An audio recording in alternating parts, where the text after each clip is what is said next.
Welcome back. In the previous lecture, I introduced you to the basic idea of behavioral economics, and I also introduced you to the idea of experimental methods. I tried to convince you that experiments are a very useful tool to collect data, and they're particularly useful in the context of studying questions related to behavioral economics. In this lecture, I'm going to talk about heuristics and biases in particular, and more generally, we are going to look at departures from rationality in terms of beliefs.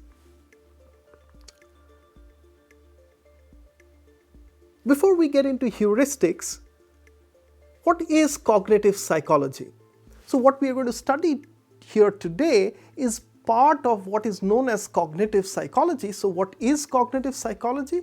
It is the science of representing and processing information in the human mind.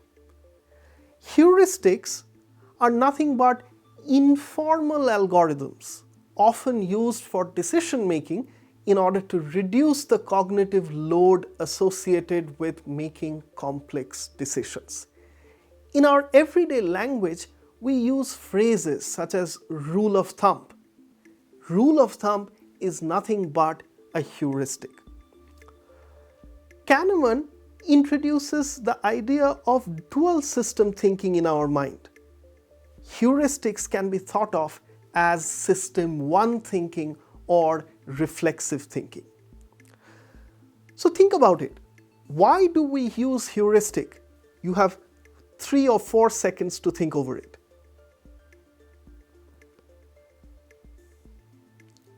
Well, it's an obvious question to ask. Why do we use heuristic? Well, A, it speeds up cognition. It helps us take decisions very quickly. B, it imposes a lower cognitive load in us in the decision-making process. We live in a world which is getting increasingly complex. The amount of knowledge that we have is expanding exponentially. The degree of complexity is growing enormously.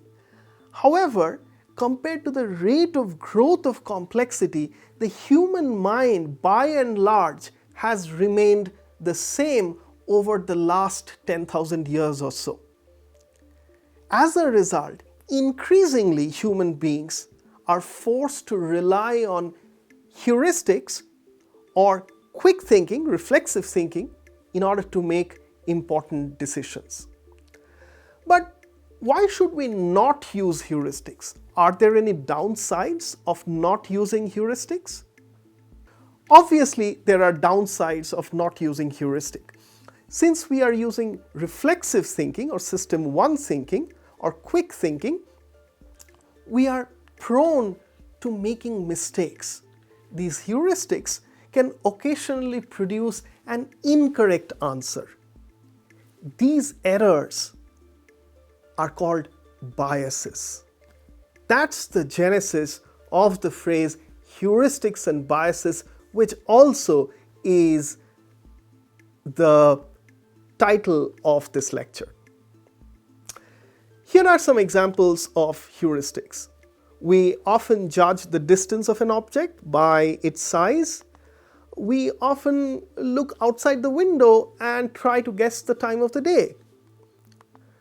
In addition, suppose you have to save money in order to go for a trip 6 months down the line. So how much money would you save? That's a decision we often take through our heuristics. We often look at the hair color of a person or a face of a person, the skin tone of a person, and try to guess the age of the person. So that's use of heuristics.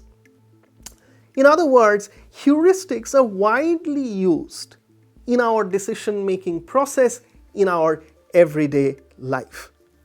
So what are the 4 key judgment heuristics?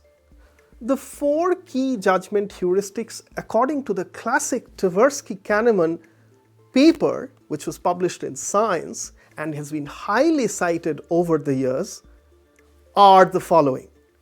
representativeness, availability, anchoring, and effect.